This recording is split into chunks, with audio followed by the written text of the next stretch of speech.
Le Dvaravati est une civilisation ancienne dont les vestiges s'étendent des plaines centrales jusqu'au nord-est de l'actuelle Thaïlande. Elle aurait contribué à façonner une partie du socle culturel du pays, notamment par la diffusion du bouddhisme Theravada dans la région. Dans cette vidéo, nous aborderons ce qu'est le Dvaravati et nous visiterons ses principaux sites en Thaïlande.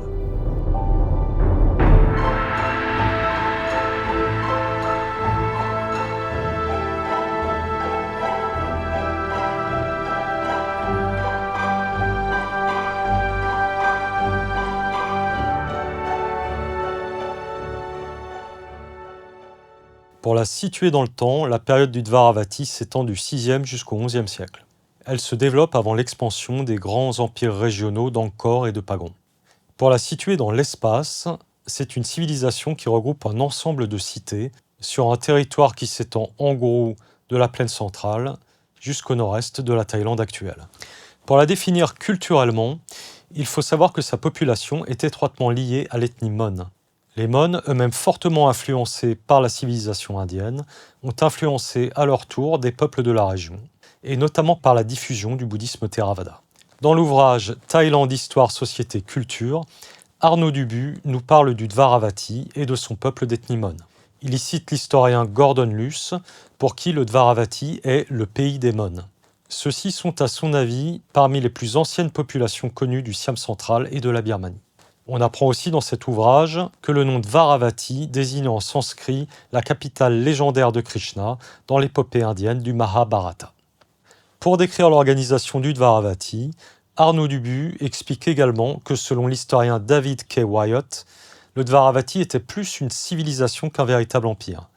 C'était, selon ses mots, une civilisation qui exploitait la route commerciale par voie de terre entre le golfe de Martaban et le golfe de Siam à partir du VIe siècle. Donc ce sont des commerçants dont les nombreux vestiges religieux témoignent de l'importance du bouddhisme dans leur société, comme le laissent voir les traces encore perceptibles de leur civilisation, qui sont principalement des Chedi et des Sema.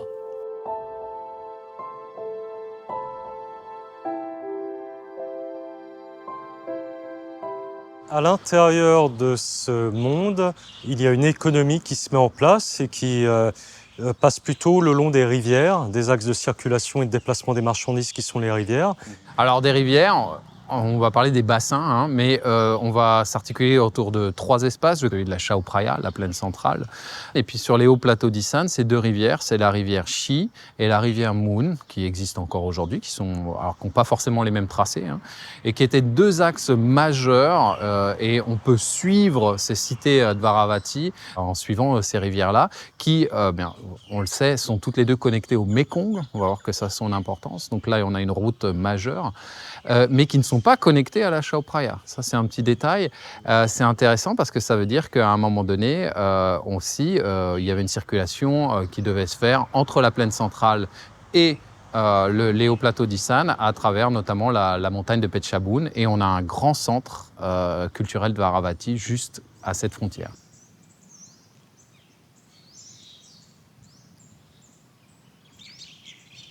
Sitep est situé dans la province de Phetchabun, à environ 240 km au nord de Bangkok.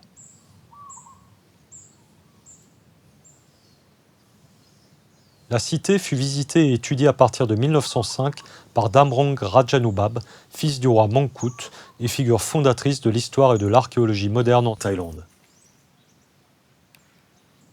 La partie intérieure de la ville ancienne, le Muang Nai, est encore entourée de douves remarquablement conservées.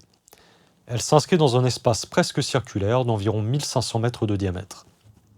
À 1,5 km de la ville ancienne se trouve un monument particulièrement impressionnant, le Khao Klang Nok, parfois surnommé la pyramide thaïlandaise. Les archéologues y voient les vestiges d'un important monument religieux de style Dvaravati, probablement lié à un stupa géant.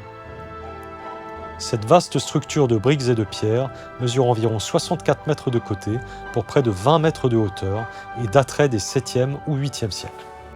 Sitep semble ainsi avoir occupé une position stratégique entre les réseaux d'échange de la plaine centrale et du plateau de Korat, dans un espace où hommes, idées et marchandises circulaient le long des fleuves et des routes terrestres. Et c'est dans cet univers qu'apparaît l'un des marqueurs religieux et culturels les plus emblématiques du Dvaravati, les Sema.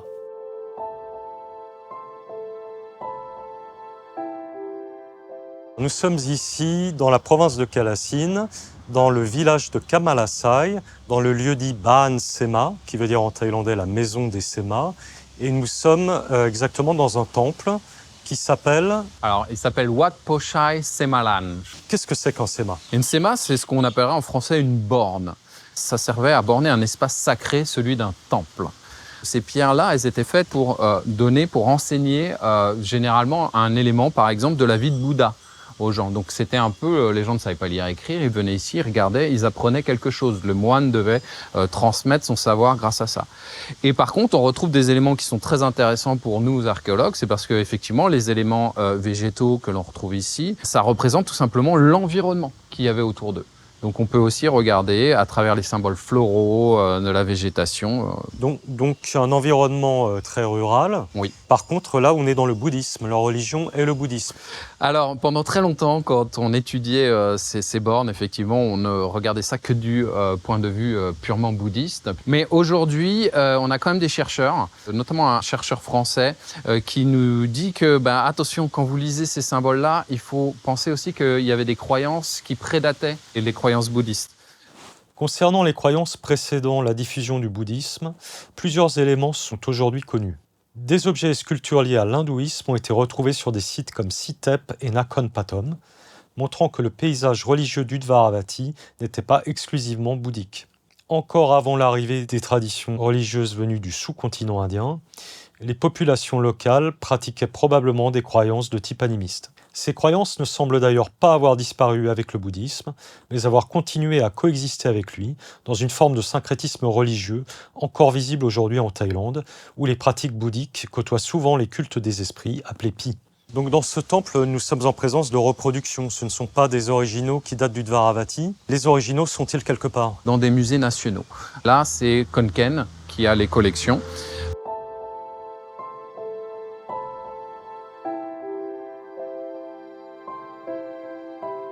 Alors Romain, ici nous sommes au musée de Khon Kaen. Nous étions tout à l'heure de part et d'autre d'une copie. Oui. Et là, nous voici avec le vrai. Ce qui est très important quand je dis de recontextualiser, c'est que ce sont des objets rituels à la base. Il y a le temple de représenté en haut et vous avez tous les objets qu'on retrouve dans un rite d'ordination bouddhiste. Donc là, c'est une scène de la vie de Bouddha. Et devant, ce que vous voyez, surtout ce qui est important, c'est l'enceinte du temple. On a dit que ces Sema servaient à délimiter un espace rituel. Et bien là, il est représenté sur la Sema. Il y a une espèce de mise en abîme. Si on est un peu initié au bouddhisme, on retrouve des choses. On retrouve des choses comme ces offrandes que l'on voit en bas. Eh bien, on les retrouve dans les temples aujourd'hui en Thaïlande.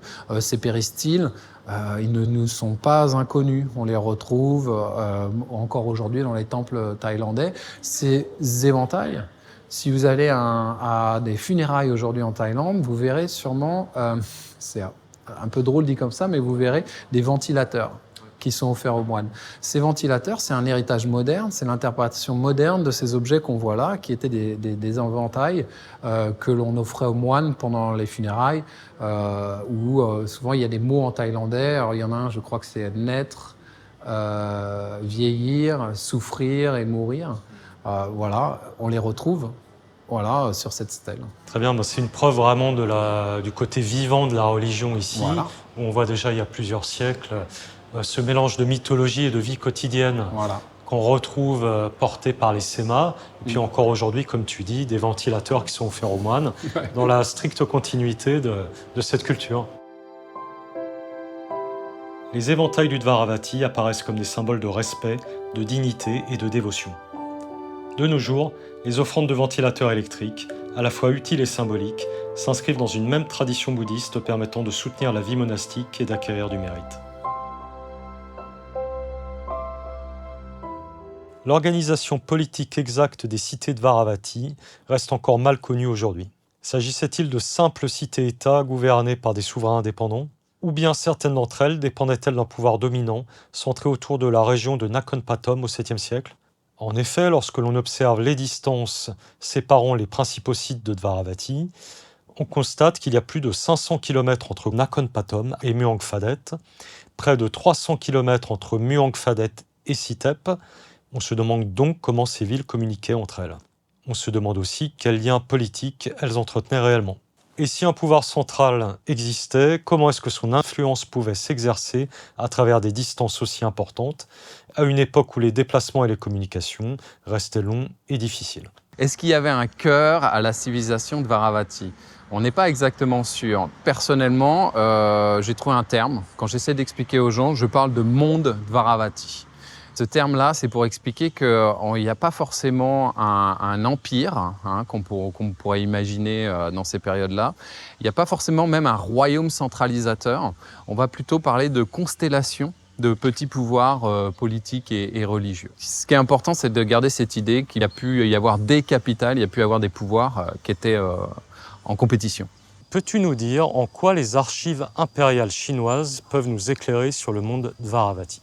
Il existe une source écrite qui est connue depuis relativement longtemps maintenant, au 8e siècle, un grand traité de géographie qui nous explique qu'il existe un territoire au nord du Cambodge actuel et qui est désigné, alors dans le grand traité de géographie, le terme est différent, mais très vite on va avoir le terme de Wendan qui va être introduit et qui est un terme qui probablement désigne une entité Dvaravati, celle du nord-est de la Thaïlande. Ici, on est au temple de Pratat Yaku, qui aujourd'hui a une forme de consensus académique qui dit qu'effectivement, on est dans le centre de ce que ces chroniques chinoises appellent le Wendan. Les indices, ils sont géographiques. C'est un grand traité de géographie qui est le premier décrit. C'est basé sur les itinéraires commerciaux des Chinois. Donc, on a une position dans le bassin de la Chine, c'est très reconnaissable. Et ensuite, l'autre indice très important, quand on se balade ici, c'est tout simplement le nombre de sémas. Les restes de ce temple Pratat Yaku qui sont assez imposants pour l'époque. Et puis on a des artefacts assez nombreux autour du 8e siècle, comme des statues de Bouddha, des choses comme ça. Muang Phadet Songhyang, parfois associé dans les traditions locales au nom de Kanok Nakhon, la ville d'or, est située au cœur de l'Isan, dans la province de Kalasin, au sein du district de Kamal Asai. La cité de Muang Phadet Songhyang semble avoir prospéré entre les 7e et 11e siècles. Elle est particulièrement importante pour comprendre que l'influence culturelle du Dvaravati ne se limitait pas à la plaine centrale, mais s'étendait aussi profondément dans le nord-est de l'actuelle Thaïlande. Plusieurs chercheurs considèrent aujourd'hui Muang Phadet Songhyang comme l'un des plus importants centres Dvaravati de l'Isan. Bien qu'une grande partie du site reste encore peu étudiée, les archéologues y ont retrouvé des stupas, des sanctuaires bouddhiques, des inscriptions, des milliers d'objets religieux et surtout un très grand nombre de pierres sacrées qu'on appelle les sémas. Eric Seidenfaden signala l'existence du site en 1922. Les premiers témoignages décrivent d'immenses alignements de pierres disséminés dans les champs, dont beaucoup furent ensuite réutilisés par les habitants autour des temples modernes de la région. Le monument le plus célèbre du site est aujourd'hui Pratat Yaku, un chédid de pierre dont les différentes parties témoignent de plusieurs périodes historiques. Une base Dvaravati, des reconstructions de période Ayutthaya, puis des ajouts à l'époque de Ratanakosin. Le monument actuel constitue ainsi une véritable stratification architecturale de plus de 1000 ans d'histoire religieuse. En dehors du chédid principal, peu de vestiges restent aujourd'hui visibles en surface, mais plusieurs tumulus de briques subsistent encore, probablement liés à d'anciens monuments religieux ou funéraires associés aux élites locales. Nous signalons au passage le blog de Bernard de Guilhermier et d'Alain Martin, inlassable compilateur d'informations sur l'histoire de la Thaïlande, qui rédige de nombreux articles sourcés et dont nous mettons le lien en description. Revenons à présent à l'histoire archéologique de la découverte des traces de la civilisation Dvaravati en nous rendant à son point de départ dans la cité de Nakhon Pathom à l'ouest de Bangkok. Nakhon Pathom est considéré comme l'un des sites majeurs et peut-être le plus symbolique de la civilisation Dvaravati dans la plaine centrale de Thaïlande. Le site se développe principalement entre le 6e et le 11e siècle, dans une région alors très ouverte aux échanges commerciaux, aux influences indiennes et au réseau maritime reliant l'Asie du Sud-Est à l'Inde. Au début du XIXe siècle, à quelques dizaines de kilomètres de Bangkok et au cœur d'une jungle alors presque inaccessible, se dresse un monument oublié, le Phra Pathom Chedi de Nakhon Pathom. En 1831, le prince Mongkut, futur roi de Thaïlande, s'y rend en pèlerinage 7 ans après son entrée dans les ordres bouddhiques. Très vite, ce lieu sacré va attirer son attention. En effet, face au Phra Pathom Chedi, le prince Mongkut est convaincu qu'il se trouve devant un monument exceptionnel. Selon lui, il est probablement le plus ancien et le plus vénérable du royaume. Il remarque surtout que son architecture et ses sculptures sont très différentes de celles de son époque. Et c'est cette intuition qui va donner naissance à la redécouverte savante et politique de ce site. Car au-delà de la foi religieuse, Mongkut manifeste ici une démarche qui sera souvent considérée comme l'une des premières démarches d'intérêt archéologique en Thaïlande. Quelques décennies plus tard, le prince Damrong, fils du roi Mongkut, poursuivra le travail. En 1903, il relie ainsi le site de Nakhon Pathom à l'histoire ancienne connue de la Thaïlande. Il commence ainsi à distinguer différents sous-ensembles culturels anciens en intégrant le Dvaravati dans un récit national siamois thaïlandais. À ses côtés, l'historien français Georges Quédès ainsi que Pierre Dupont ont joué un rôle majeur dans la formalisation du concept de Dvaravati, jusqu'à ce qu'un élément majeur apparaisse lorsque 2 médailles inscrites sont découvertes à Nakhon Pathom. Déchiffrée par Georges Quédès, elle porte une inscription en sanskrit, généralement traduite comme une référence au seigneur de Dvaravati, confirmant enfin l'existence historique du nom et du royaume Dvaravati.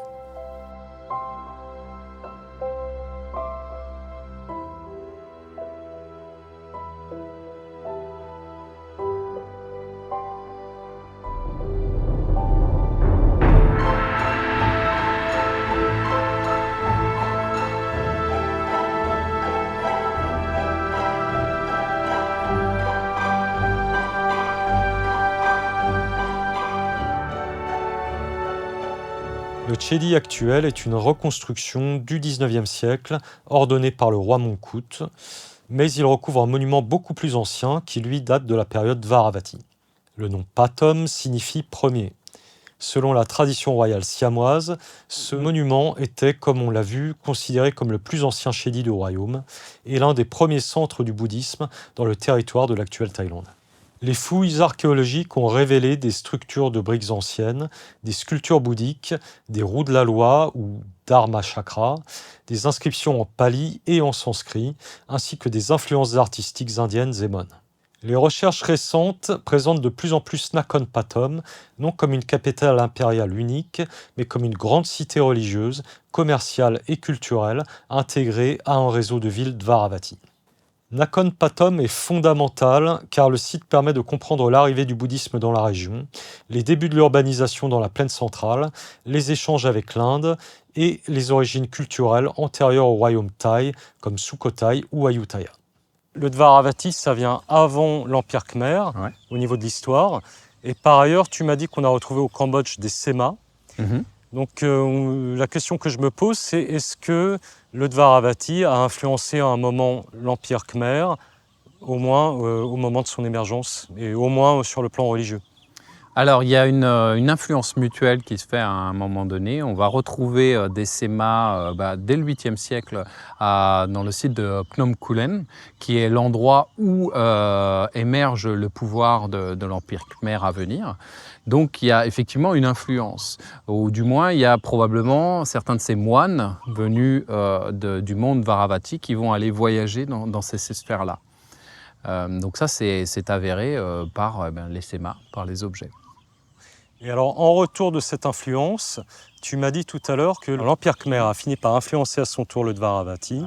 Et là, tu utilisais des concepts qui me semblent très intéressants, qui sont celui d'hindouisme centralisateur, qui correspondait à l'Empire Khmer, qui serait venu remplacer ce bouddhisme en réseau de ce monde Dvaravati constellaire dont tu nous parlais. Est-ce que ces deux concepts sont bien sourcés ? Oui, ils sont relativement bien sourcés. On va pouvoir en parler, notamment grâce aux sources chinoises. Effectivement, il y a à un moment donné, très tôt dans l'émergence de l'Empire Khmer, cette réforme qu'on appelle la réforme shivaïte, qui va complètement changer la vision. Là où les Dvaravati, on a vu, c'est un monde alors homogène, mais aussi avec une forme de diversité, il va y avoir un pouvoir centralisateur chez les Khmers très fort, une déification des rois Khmers, qui va complètement bouleverser cette zone et qui va être hégémonique à un moment donné. Mais il va y avoir une période de chevauchement entre les deux et qui va effectivement probablement influencer. Alors, on a un auteur moderne qui a écrit un article sur lequel il fait une hypothèse, parce que lui, il mesure des différences, notamment dans le style et dans le nombre de sémas qui sont retrouvés dans la vallée de la rivière Shi, d'accord, par rapport à ce qu'on retrouve dans la vallée de la rivière Mon. Et donc lui, il va nous dire qu'il y a peut-être une hypothèse à développer ici, qui serait qu'il y a peut-être une influence, parce qu'on est plus proche des Khmers, il y a peut-être une influence mutuelle qui se fait à cet endroit-là, à ce niveau-là. Alors au final, l'Empire Khmer va finir par influencer puis dominer et peut-être même conquérir, on ne sait pas trop, le Dvaravati. Est-ce que c'est à ce moment-là qu'il disparaît de l'histoire jusqu'à sa redécouverte relativement récente ? On peut voir ça comme ça parce que, en fait, les origines du monde Khmer, quand on les a étudiées, après la redécouverte d'Angkor, on s'est beaucoup penché sur ces sources chinoises, où notamment il y avait un royaume qu'on appelle le Shenla, avec le Shenla d'eau qui correspondrait peut-être plus à l'espace cambodgien actuel, et le Shenla terre qui correspondrait peut-être plus à l'espace du plateau de Korat aujourd'hui. Pendant très longtemps, les archéologues, quand ils fouillaient les premiers sites khmers, eh bien, ils utilisaient ces sources comme trame pour leur interprétation. Donc ça a un peu effectivement fait disparaître ce royaume de Varavati de toute cette histoire de l'école française d'Extrême-Orient qui a étudié cette culture. Romain, merci beaucoup pour toutes ces informations sur le Dvaravati. Et puis on te dit à bientôt sur la chaîne.